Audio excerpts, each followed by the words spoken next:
सारे फूलों को बराबर का चमन में हाथों या पूरा काल में ऐसा कोई माली आ जाए, कैसे नहीं सुधरेगा ये असंग का समाज, ऐसे नहीं सुधरेगा असंग का समाज जब इन जैसा सुधारक मदन किया जाए, वही जैसा सुधारक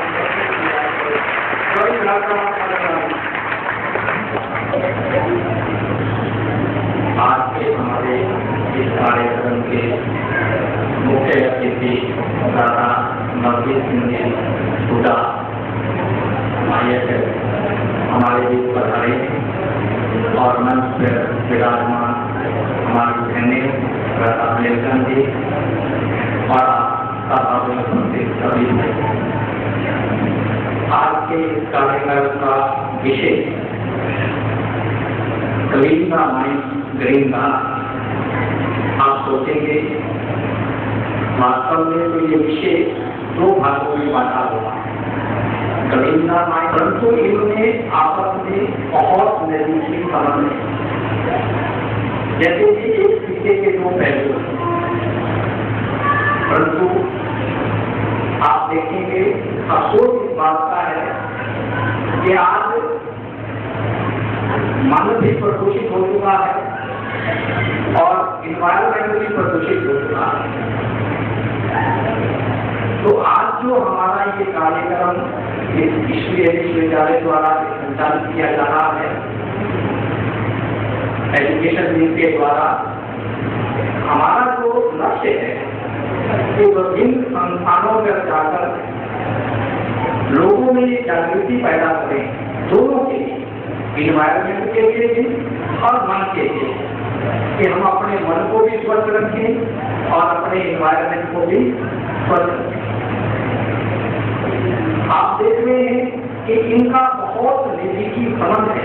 मैं एक छोटा सा उदाहरण आपके सामने रखूंगा कि जब कोई व्यक्ति सुबह सैर पर निकलता है, नेचर के नजदीक जाता है, गलीचे में बैठता है, पार्क में घूमता है, सैर करता है, उसके मन में अच्छे विचार पैदा होते। उस समय उसका मन एक स्वस्थ विचारों को उत्पन्न करता है।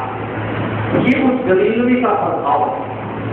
अगर हम प्राचीन काल में चले जाएं, जितने भी हमारे ऋषि मुनि आए, चाहे हमारे देश में गुरुकुल पद्धति थी, तो बच्चों को जो ज्ञान दिया जाता था वो नेचर की गोद में दिया जाता था।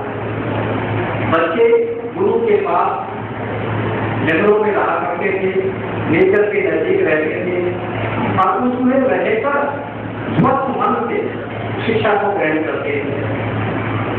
तो इस ग्रीनरी का, हरे पन का, इन्वायरमेंट का, पेड़ों का हमारे मन पर बहुत अधिक प्रभाव पड़ता है।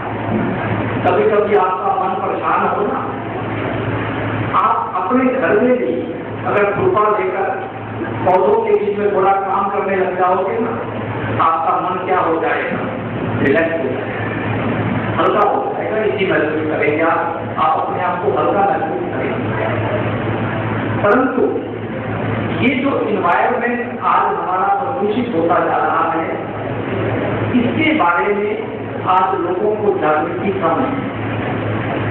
मैं आपके सामने ऐसा डाटा रखूंगा कि आप सुनकर हैरान हो रहे जाएंगे कि कितनी तेजी से ये इन्वायरमेंट प्रदूषित होता जा रहा है और उसके दुष्परिणाम, चाहे मन प्रदूषित हो रहा है, चाहे इन्वायरमेंट प्रदूषित हो रहा है, दोनों के दुष्परिणाम हमारे सामने हमें दिखाई दे रहे हैं।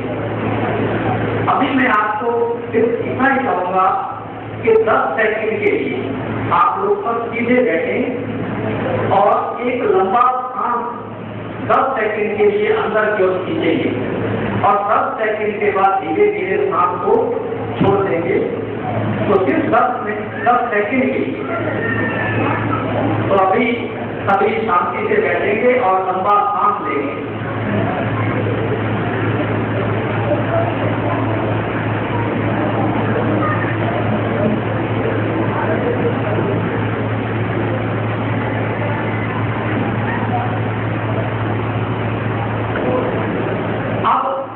सोचिए 10 सेकंड में विश्व में क्या क्या घटनाएं हो गई हैं। आप सोचेंगे कुछ भी तो नहीं हुआ 10 सेकंड में, तो परंतु आप सोचेंगे कि 10 सेकंड में इस दुनिया में 42 बच्चे पैदा हो चुके हैं। 10 सेकंड में आबादी इस तरीके से बढ़ रही है कि हर 10 सेकंड में 42 नए बच्चे संसार में आ जाते हैं, और जिसमें से 40 ऐसे हैं जो विकासशील देशों में पैदा होते हैं जहाँ पहले से ही गरीबी है। गरीब देशों में 40 बच्चे पैदा हुए और अमीर देशों में 2। उसके साथ 3 बच्चे 10 सेकंड में उनकी डेथ हो गई ऐसी बीमारियों से जिनका इलाज हम कर सकते हैं, चाहे डायरिया हो, चाहे मलेरिया हो, ये ऐसी बीमारियां जिसका इलाज संभव है। और वो इलाज ना मिलने के कारण 10 सेकंड में 3 बच्चों की डेथ हो गई। 4 ऐसे व्यक्तियों की डेथ हो गई जो कुपोषण का शिकार है, जिनको पूरा भोजन नहीं मिलता, भूख के कारण उनकी मृत्यु होगी 10 सेकंड के अंदर। और 3 बच्चे ऐसे डेथ हो गए ऐसे बच्चों की जिनको गंदा पानी मिल रहा है, पीने का स्वच्छ पानी नहीं है, गंदे पानी पीने से उसको बीमारी लगी और उसकी डेथ हो। ये दादा, ये आज की स्थिति है कि कितनी स्पीड से ये वातावरण हमारे को प्रभावित कर रहा है। 10 सेकंड के अंदर सारे विश्व के अंदर जो यूएनओ का डाटा है कि 4000 टन फ्यूल जो है कंज्यूम होता है 10 सेकंड के अंदर। 4000 टन तेल फ्यूल जो है हम कंज्यूम कर रहे हैं 10 सेकंड के अंदर, और उसके कारण 20,000 टन कार्बन इस वातावरण में मिल रहा है हर 10 सेकंड के अंदर। और जो यूएनओ ने डाटा दिया, एक तो मैं आपको बता रहा हूँ कि हर 10 सेकंड के अंदर 4 एकड़ जमीन में जंगल खत्म हो रहे हैं, फॉरेस्ट खत्म हो रहा है। यानी एक दिन में लगभग 35,000 एकड़ भूमि फॉरेस्ट की खत्म हो रही है एक दिन में। अब साल में कितनी हो रही होगी आप अंदाजा लगा लीजिए, कितनी तेजी से जंगल कम होते जा रहे हैं। और उनके अंदर कितनी जहरीली गैसें, हजारों टन जहरीली गैसें इस वातावरण में मिलती जा रही है। और उसके दुष्परिणाम आज हमारे सामने हैं कि हवा प्रदूषित है, पानी प्रदूषित है, जमीन प्रदूषित है। और आप देख रहे हैं उत्तराखंड में जितना भी कुछ हुआ है ये सारा प्रदूषण की वजह से, कारण इसका प्रदूषण है।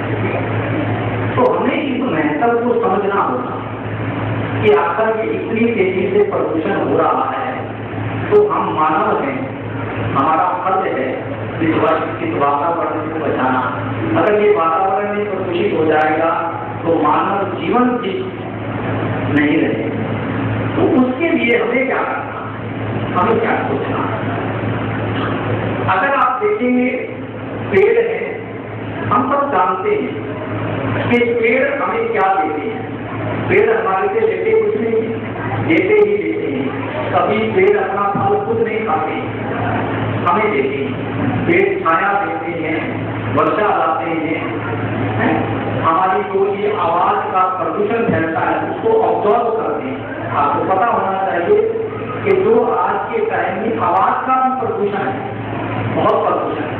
हम छोटे हुआ करते थे तो हमारे एक टीचर था पंजाबी का, वो हमारे को एक ऐसे लिखवाता था प्रस्ताव, ढोल डमका, तो वो कहता था ढोल डमका। उसका अर्थ ये होता था कि भी आज का एक फैशन बन गया है, कोई भी व्यक्ति दूसरे का ध्यान अपनी तरफ खींचने के लिए शोर बजा रहा है। उसके पास एक ही तरीका है कि शोर बजाओ ताकि लोगों का ध्यान आपकी तरफ आए। छोटा बच्चा है, माँ का ध्यान खींचने के लिए शोर बजाना शुरू कर देता खिलाता है। अब आप देखेंगे करीब आदमी को फिल्म लग रही है तो नक्शे पर ढोल के बजा के वो लोगों को बताना है कि ये फिल्म लगी, इसको देखने के लिए पहुंचो। राजनीतिक नेता क्या कर रहे हैं, लोगों को इकट्ठा करने के लिए लाउड स्पीकर बजा रहे हैं, शोर बजा रहे हैं, अब शादी होती है, डीजे बजाते हैं, ये सारा क्या है, हर व्यक्ति ने एक ही तरीका बना रखा है कि अगर दूसरों का ध्यान खींचना है तो शोर मचाना शुरू कर दो। तो उसको हमारे को ऐसे दिखाया करता था, ढोल होता। तो ये जो आवाज का प्रदूषण है ना, इसको भी जंगल कम करते हैं, ऑब्जॉर्व करते हैं पौधे, आवाज को अपने अंदर ऑब्जॉर्व करते हैं, दुख देते हैं। तो इसलिए हम इन पौधों की महत्व को जाने। एक पेड़ 4 व्यक्तियों को जितनी ऑक्सीजन चाहिए, 4 व्यक्तियों के परिवार को जितनी ऑक्सीजन चाहिए, एक मेथोड पूरा बड़ा पेड़ उतनी ऑक्सीजन छोड़ता है कि 4 परिवार वालों को ऑक्सीजन बहुत है। आप सोचिए, अगर हमारे घर में एक पेड़ है और 4 आदमियों की फैमिली, छोटी फैमिली है, आज तक न्यूक्लियर फैमिली है, मियाँ बीवी 2 बच्चे, तो इस छोटी सी फैमिली में अगर घर में एक अच्छा पेड़ लगा हुआ है, वो हमारे को इतनी ऑक्सीजन दे देगा कि हमारा गुजारा हो सकता है। तो इसलिए इनके महत्व को हमें समझना। अगर आप देखेंगे इन्वायरमेंट अगर प्रदूषित हो रहा है तो उसको प्रदूषित कर कौन रहा है? जो दूसरा पक्ष है वो है क्लीन द माइंड। कि अगर हमारा मन भी क्या है, स्वच्छ नहीं रहा है। अगर हम प्रदूषण की परिभाषा को अगर देखें ना, तो सिंपल सी परिभाषा है प्रदूषण की, चाहे मन है चाहे इन्वायरमेंट है, कि जब व्यक्ति या इन्वायरमेंट अपने मूल स्वभाव से दूर जाता है ना, तब प्रदूषण होता है। अगर हमारे मन का मूल स्वभाव देखें तो हमारे मन का मूल स्वभाव क्या है? शांति है, प्यार है, प्रेम है, खुशी है, ये हमारे मन का मूल स्वभाव है। परंतु हमारा मन अपने मूल स्वभाव से हटकर मनोविकारों में फंस गया है। काम, क्रोध, ईर्ष्या, द्वेष, लालच, ये मन के स्वभाव बन गए। जबकि इसका स्वभाव है नहीं, ये स्वभाव उसने धारण कर लिया, रिक्वायर्ड है, इसका मूल स्वभाव नहीं। ऐसे नेचर की, इन्वायरमेंट की अपनी एक ब्यूटी।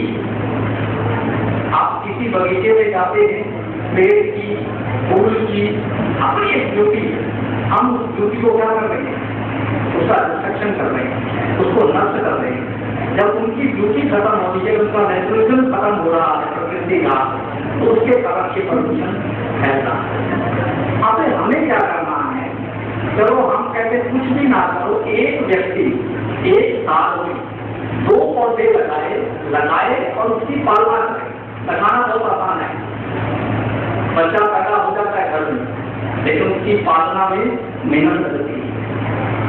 ऐसे पेड़ लगाना तो बहुत है, लगा देंगे, परंतु उसका ध्यान रखना बच्चों की तरह, उनकी पालना करना, उनको समय पर पानी देना, ध्यान रखना, फिर पशुओं से ध्यान रखना, हर चीज से ध्यान रखना पड़ता है, गर्मी सर्दी से ध्यान रखना।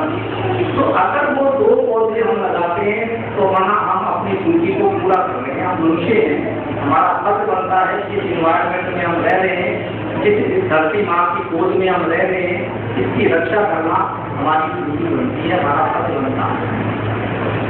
और अगर आप देखेंगे कि जैसे मैंने आपको बताया कि अगर हमारा मन गरीबी में जाता है तो स्वस्थ होता है, अच्छे विचार पैदा करता है।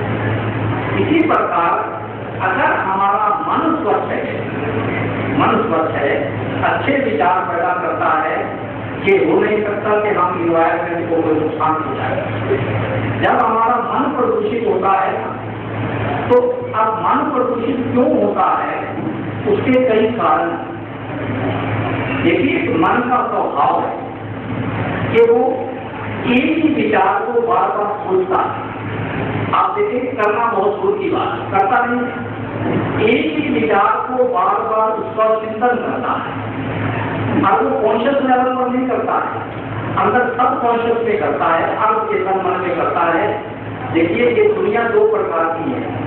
एक हमें ये दुनिया दिखाई दे रही है, बाहर की दुनिया है, एक हमारे अंदर की दुनिया है। तो व्यक्ति चलता चलता, सोते हुए, खाते हुए कोई ना कोई विचार करता ही रहता है, और वो उसके सब कॉन्शियस लेवल पर वो विचार, हालांकि हम कर्म में नहीं ला रहे, परंतु विचार करते करते करते करते हमारा संस्कार बन जाता है सब कॉन्शियस लेवल पर। अब उसका फायदा भी है और उसका नुकसान भी है। फायदा तो ये है कि ऐसा हम कोई अच्छा विचार करने लगे, बार बार अच्छा विचार करेंगे तो हमारे अंदर अच्छा संस्कार पैदा हो जाएगा। मान लीजिए कोई व्यक्ति को देखकर आपको गुस्सा आता है, आपका कोई कर्म अच्छा, अगर आप उस व्यक्ति के लिए अपने अंदर ये चिंतन करना शुरू कर दें, नहीं इस व्यक्ति से मुझे जो अच्छे वाइब्रेशन आ रहे हैं, ये मुझे शुभ भावनाएं भेज रहा है, मुझे स्नेह के वाइब्रेशन दे रहा है, आप बार बार वही सोचिए, भले वो नहीं दे रहा है परंतु आप सोचिए। सोचते सोचते क्या होगा कि आपके सब कॉन्शियस में एक अच्छा संस्कार बन जाए।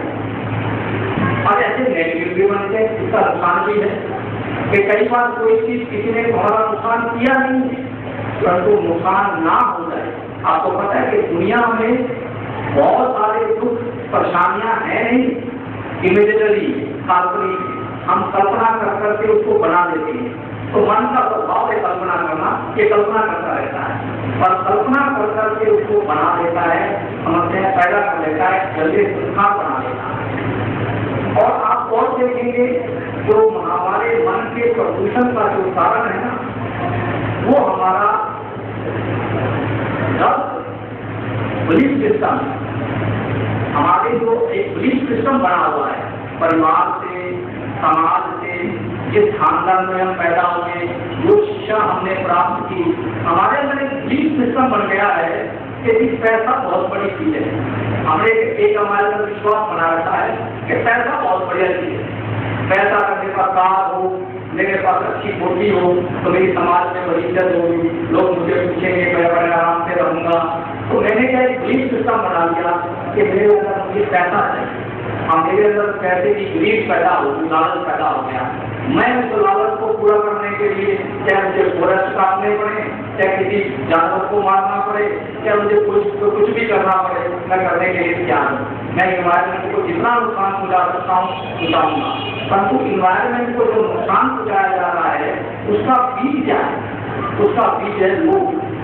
कि मेरे अंदर लोभ की वृत्ति आई, मैंने उस इन्वायरमेंट को नुकसान पहुँचाना शुरू कर दिया।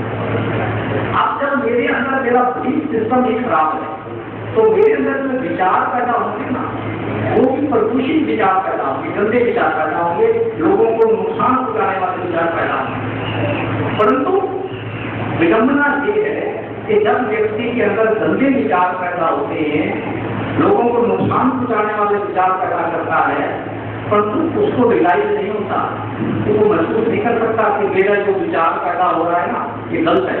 वो कहता नहीं, मैं तो ठीक सोच रहा हूँ, मैं तो ठीक सोच रहा हूँ। इसलिए हर व्यक्ति क्या करता है कि दूसरे की चुगली करेगा, गलती करेगा। अगर किसी की वो गलती बात को 10 जगह सुना देता है ना, तो वो क्या समझता है कि शायद मैं ठीक हो गया, यानी 10 जगह किसी की गलत बात सुनाने से वो समझता है कि मैं ठीक हो गया। तो ये क्या है कि उसकी थॉट एरर, उसके अंदर जो सोचने की जो प्रवृत्ति है वो नेगेटिव हो गई। अब अगर हमें उसको ठीक करना है तो इस ब्रह्मा कुमारी ईश्वरीय विश्वविद्यालय में एक छोटी सी कॉमन सेंस सिखाई जाती है। कई तरह की कॉमन सेंस है, घर में हमारे कोई कॉमन सेंस है, किस समय किसके घर जाना है, नहीं जाना है, कितनी देर बैठना है, ये भी कॉमन सेंस है। कहीं को पता ही नहीं चलता कि तो गलती कर रहा है या ठीक कर रहा है। परंतु यहाँ जो एक छोटी सी कॉमन सेंस दिखाई जाती है ना, कि वास्तव में जो ये मनुष्य दिखाई दे रहा है, ये इस मुख द्वारा, आंखों द्वारा देखने का काम, मुख द्वारा बोलने का काम, कानों द्वारा सुनने का काम, ये आत्मा बदले। मैं आत्मा हूँ और जो सामने वाले से बात कर रहा हूँ वो भी आत्मा है।